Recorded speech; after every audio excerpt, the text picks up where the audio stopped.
അപ്പം നമുക്കിന്നൊരു ഗ്രില്ലടിച്ചാലോ? നമുക്ക് രാവിലെ തന്നെ മാരിനേറ്റ് ചെയ്ത് വെച്ചാലാണ് ഈവനിങ്ങിലേക്ക് നല്ലപോലെ സെറ്റായി മസാലയൊക്കെ പിടിച്ചിട്ട് വരുള്ളൂ. അങ്ങനെ ഞാൻ എൻ്റെ പണി തുടങ്ങി. രാവിലെ എല്ലാവരും ജോലിക്ക് പോകുന്ന ആൾക്കാരായ കാരണം കൊണ്ട് അവരൊന്ന് സപ്പോർട്ട് ചെയ്യാൻ വേണ്ടി ഞാനാണല്ലോ വീട്ടിലിരിക്കുന്നത്. അപ്പം ഞാനത് ചെയ്യാമെന്ന് വിചാരിച്ചു. എല്ലാം സെറ്റായിട്ടുണ്ട്, നമുക്ക് ഫ്രിഡ്ജ് ചെയ്യാം. അങ്ങനെ ചിക്കൻ സെറ്റായി. ഈവനിങ് ആയപ്പോൾ തന്നെ അമീർക്ക് ഗ്രില്ലിനുള്ള സാധനങ്ങളെല്ലാം സെറ്റാക്കിയിട്ടുണ്ട് കേട്ടോ.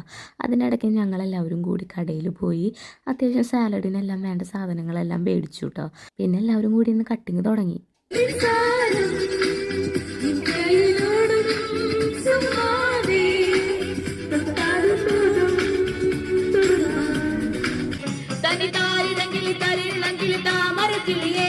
ഇനി ഞാൻ നിനക്കൊരു മാല കൊണ്ടൊരു കിട്ടയിലേതകട്ടോ കുഴിയാന മത്തുള്ള ചെണ്ടച്ചെങ്കിലയാല മട്ടുമായി ഉന്ന നാട്ടറിയണ വേലി വട്ടകട്ടി. കൂട്ടത്തിൽ കലാകാരെ നമ്മൾ നല്ല പോലെ പ്രോത്സാഹിപ്പിക്കുന്നുണ്ട് കേട്ടോ. അതിനിടയിൽ തന്നെ അക്ഷയ് ഗ്രില്ലിനുള്ള തീയെല്ലാം ഇട്ടു. ഇടയിലപ്പോൾ നമുക്ക് മയോണൈസിൻ്റെ ഒരു ചെറിയ കുറവുണ്ട്. അപ്പം ഞാൻ സൈഡിൽ കൂടെ വീട്ടിൽ വെച്ച് മയോണൈസ് എല്ലാം സെറ്റാക്കിയിട്ടുണ്ട്.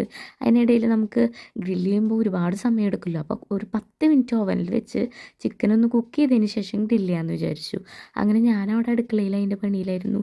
ബാക്കി എല്ലാവരും കൂടെ ഇവിടെ ഇരുന്ന് ഗ്രില്ല് ചെയ്യാനൊക്കെ തുടങ്ങി. സത്യം പറഞ്ഞാൽ ഇതൊരു വൈബ് തന്നെയായിരുന്നു കേട്ടോ.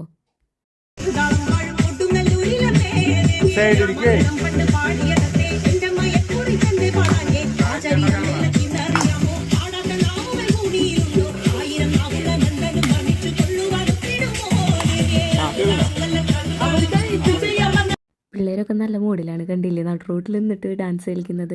എല്ലാവരും കൂടി ഇങ്ങനെ കൂടി കഴിഞ്ഞപ്പോൾ സത്യം പറഞ്ഞാൽ നല്ലൊരു രസമായിരുന്നു കേട്ടോ.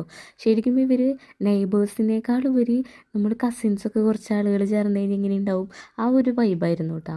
പിന്നെ ഫുഡൊക്കെ സെറ്റായി. അപ്പോൾ തന്നെ നമ്മുടെ തീ അണച്ചു. പിന്നെ അതൊക്കെ മാറ്റി വെച്ചതിന് ശേഷം പിന്നെ ഞങ്ങളെല്ലാവരും കൂടി ഒരു വീണ്ടും എഗെയിൻ മ്യൂസിക് ഇട്ട് ഡാൻസ് കളിച്ചപ്പോൾ യൂട്യൂബ് മാമി പറഞ്ഞു ബാൻ ചെയ്യും, കോപ്പിറൈറ്റ് ആണ്, ബ്ലോക്ക് ചെയ്തു വീഡിയോ. അപ്പോൾ പിന്നെ മ്യൂസിക് അങ്ങ് കട്ട് ചെയ്തു ഞാൻ.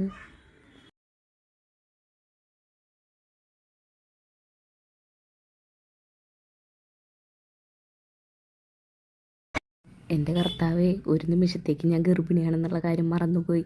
എന്താ ചെയ്യുക, ഇവരുടെയൊക്കെ കൂടെ കൂടി കഴിഞ്ഞാൽ ഞാൻ ഇങ്ങനെയാണ് ഗൈസ്. അത് കഴിഞ്ഞ് എല്ലാവരും കൂടി ഇരുന്ന് വട്ടട്ടിരുന്ന് കഴിക്കുമ്പോൾ കിട്ടുന്ന ഒരു സുഖമുണ്ടല്ലോ, അയ്യോ ഒന്നും പറയാനില്ല. ഈ ഒരു വൈബ് എന്നും ഞങ്ങളുടെ കൂടെ ഉണ്ടായാൽ മതിയായിരുന്നു, ഈ ഒരു ഫ്രണ്ട്ഷിപ്പും.